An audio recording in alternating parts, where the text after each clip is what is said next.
Welcome back to Venba media tech. இந்த வீடியோவில் நம்ம என்ன பார்க்க போகிறோம் அப்படின்னு பார்த்தீங்கன்னா, ஒரு எப்படி நம்ம போன 2 வீடியோலையும் மவுஸுக்கும் கீபோர்டுக்கும் செட்டிங் எப்படி மாற்றுறது அப்படிங்கிறத பார்த்துட்டோம். ஸோ அதை பார்க்காதவங்க போய் பார்த்துங்க. நம்ம ஆல்ரெடி இதுக்கு நம்ம பிளேலிஸ்ட்லாம் போட்டிருக்கோம். 3ds maths for Maya user அப்படின்னு ஒரு பிளேலிஸ்ட்டே இருக்கும். அதை நீங்கள் பார்க்கலான்னா போய் பார்த்துங்க. ஸோ ஓகே, வாங்க எப்படி ஒரு மேக்ஸில் ஒரு ஆப்ஜெக்ட் கிரியேட் பண்ணுறது அப்படிங்கிறத நம்ம பார்ப்போம்.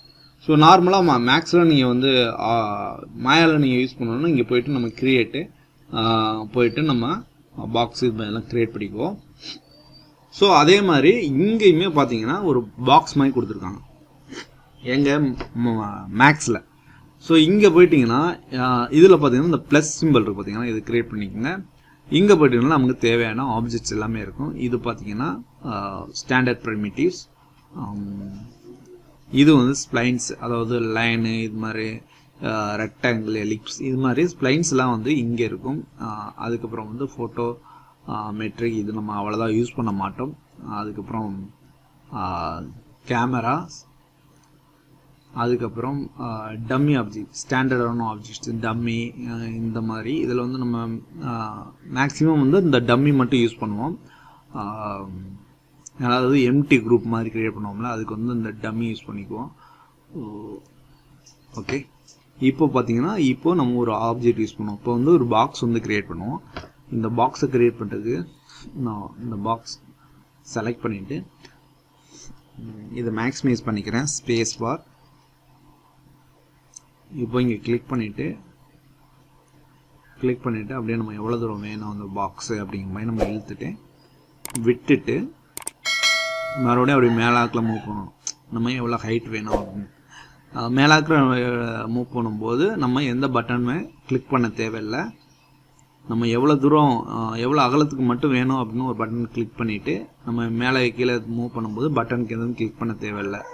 மேக்ஸில் மேலே போயிட்டு இப்போ என்ன பண்ணோம்னா, எனக்கு இந்த ஹைட் போதும் அப்படின்ட்டா இப்போது மவுஸோட left click button, right click button click பண்ணிடணும். மவுஸோட லெஃப்ட் கிளிக், இப்போ ரைட் கிளிக்கும் போது அந்த டூல், என்ன டூல் செலக்ட் பண்ணியிருக்கீங்களோ அதுலேருந்து எக்ஸிட் ஆயிரும்.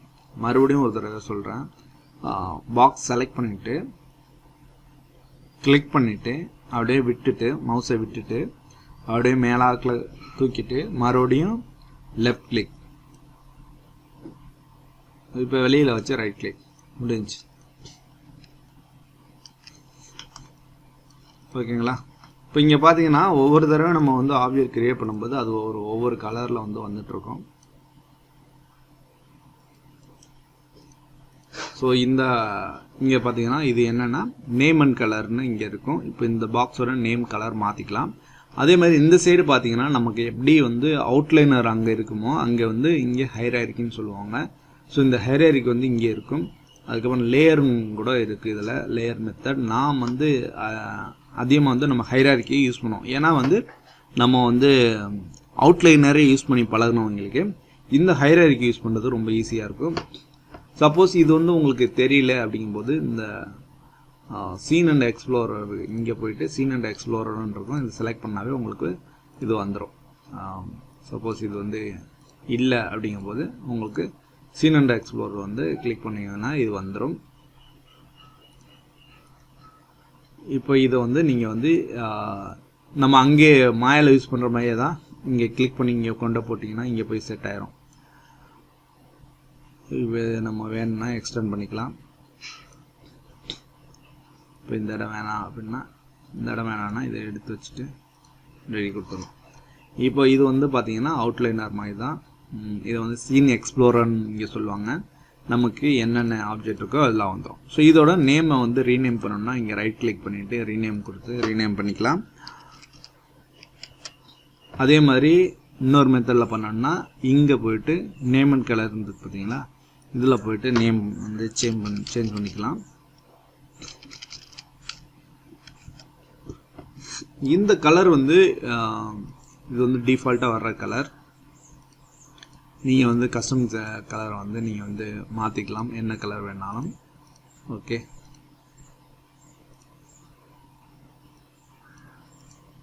இந்த AutoCAD இந்த CAD கலர்ஸ் வந்து மேக்ஸிமம் யூஸ் பண்ணுவாங்க. ஸோ அதனால் உங்களுக்கு வந்து இந்த மாதிரி கலர்ஸ் வந்து க்ரியேட் ஆகும். நீங்கள் டிஃபால்ட்டாக ஒரு கலர் வச்சுட்டு நீங்கள் அந்த கலரில் கூட க்ரியேட் பண்ணிக்கலாம். புது கலர் தான் வருது. ஓகே, ஸோ இது எதாமல் CAD கலர்ஸும்பாங்க. அசைன் ரேண்டம் கலர் இருக்குல்ல, இதை எடுத்து விட்டு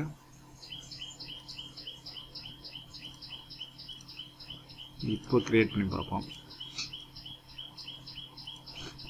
ஓகே, உங்களுக்கு அது மாதிரி கலர் கலராக வேண்டாம் அப்படின்னா நார்மலாக இந்த கலரில் யூஸ் பண்ணிக்கலாம். அதுக்கு வந்து இங்கே போய்ட்டு இந்த அசைன் ரேண்டம் கலரை எடுத்து விட்டுங்க. எடுத்துகிட்டு உங்களுக்கு என்ன கலர் வேணுமோ அதை வச்சுக்கோங்க. ஓகே, இப்போது நம்ம வந்து மாயில் மாதிரியே நம்ம வியூ போட்டு யூஸ் பண்ண பழகிட்டோம். ஒரு ஆப்ஜெக்ட் எப்படி க்ரியேட் பண்ணுறதுன்னு பழகிட்டோம்.